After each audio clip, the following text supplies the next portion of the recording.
We have jurisdiction over the FBI, which they seem to act like we do not. I personally called Director Wray and told him he needs to send that document. If he misses the deadline today, I am prepared to move contempt charges in Congress against him.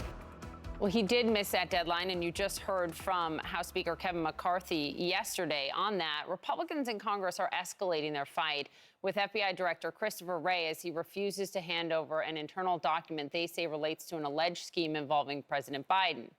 Hours after Speaker McCarthy issued that threat on Fox, the House Oversight Chair, James Comer, said he will take direct steps now to hold Director Wray in contempt.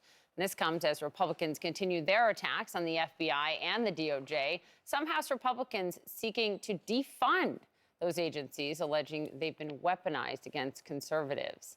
And newly minted presidential hopeful Governor Ron DeSantis has pledged to fire the FBI director if he were to become president. What does this all mean for not only the FBI, but the country? Joining us now in studio is former FBI Director James Comey. He's the author of this new book that you will see between us, the new crime novel, Central Park West. Good morning, Director. Good morning. Congratulations. Thanks for having me. We'll get to the book in a moment. It's thrilling, keeps you on the edge of your seat. But I have to ask you first to respond to what we just heard from Kevin McCarthy and what the Oversight Chair James Comer and, I should note, Chuck Grassley, Senator Chuck Grassley, will do in terms of holding Director Wray in contempt. Should he be turning over this internal document? I don't know enough about the particular document to say, but... Well, it's the document, you know what it is. It's got many numbers in it, but it essentially outlines what a undisclosed witness or whistleblower told officials. And this would concern the Biden family, these accusations that have not been presented with evidence, but from the Oversight Committee, the accusations they've made. Director Wray is a person of principle, and so I'm sure he's trying to ascertain what's the right thing to do, consistent with Department of Justice policy and tradition. And these are the kind of kerfuffles that blow up every so often in D.C. Now it's ensnared the FBI. It'll pass. It'll pass. Governor Ron DeSantis, as you know, he's running for president. I was struck by what he said about the FBI in this interview he did with Fox News on the night of his announcement. He said, and this wasn't surprising, he said the DOJ and FBI have lost their way. He said they're very partisan. But what was striking to me is what he said about the independence of the FBI, or the lack thereof. Here it was. Republican presidents have accepted the canard that the DOJ and FBI are, quote, independent. They are not independent agencies. They are part of the executive branch. They answer to the elected president of the United States. So as president, you have a responsibility to be involved in holding those agencies accountable. Historically, previously, until the last few years, it has largely been those on the left who have been critical of the FBI. You were a Republican for most of your life until you say the party left you. Why do you think so many Republicans have turned on the FBI? I think it's largely because Donald Trump and those around him have seen the FBI as a threat, and so they've taken a blowtorch to try and tear down that threat. It's really unfortunate. The notion that the FBI is some sort of leftist cabal out to get the Republicans is so crazy. It just shows you how crazy our times are.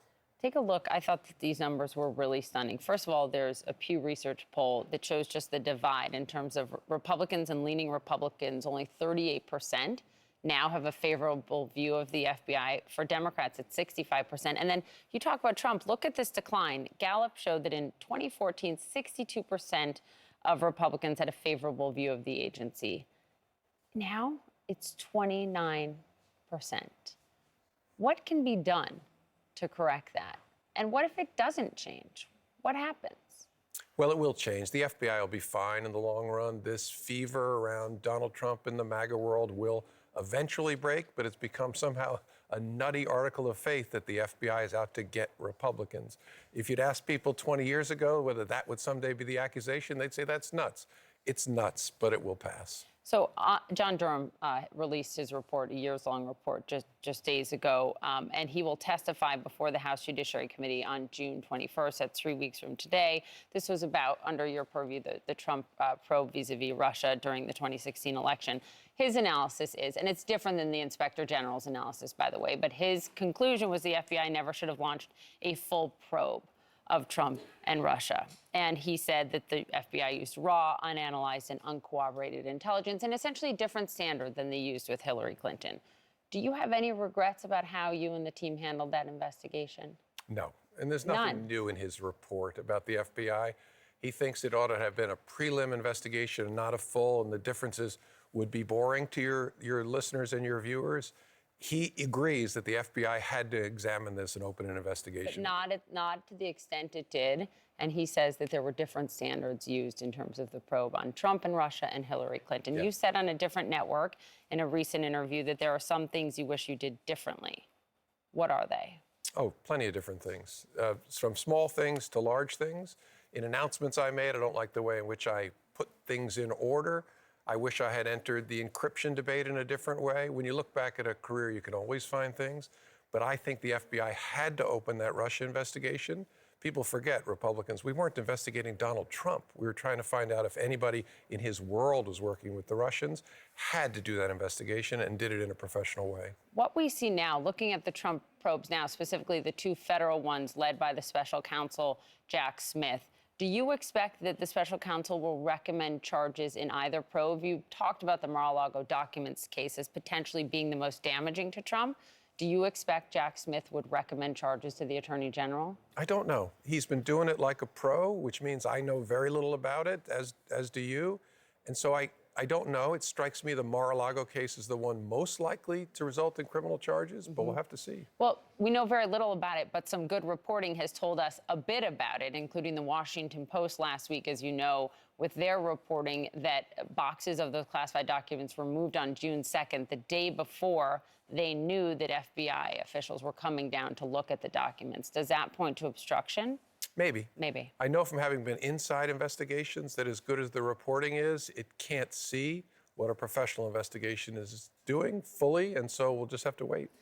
The Washington Post profile of you in this book was really, really interesting. And this is what they wrote at the end of one of their multiple reviews of your book. Quote, "It seems like everyone in America has been angry with him, you, at some point, for his decisions about what to reveal and when." And you've said getting fired is the best thing that ever happened to me. Why?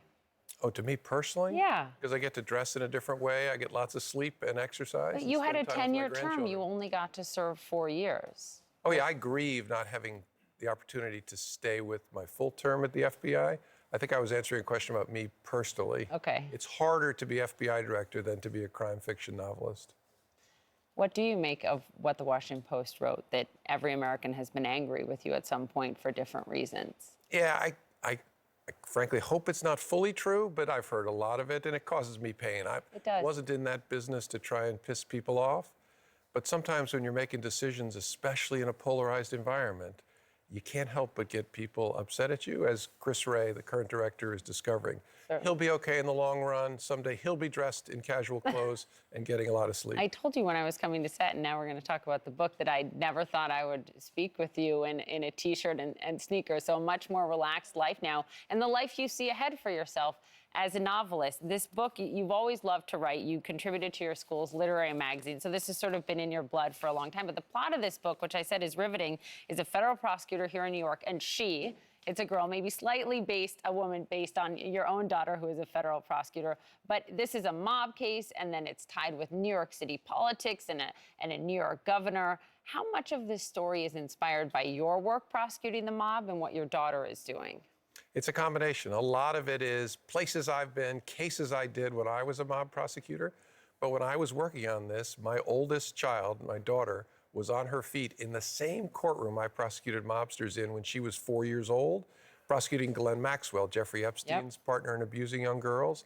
And so it had to be a woman as the protagonist. And so I could write it, not thinking about me, but thinking about this person I love tremendously, like all my children. So that made it really fun. A lot of women have been a part of this book, not only your daughter, but as I understand it, your wife is your biggest critic.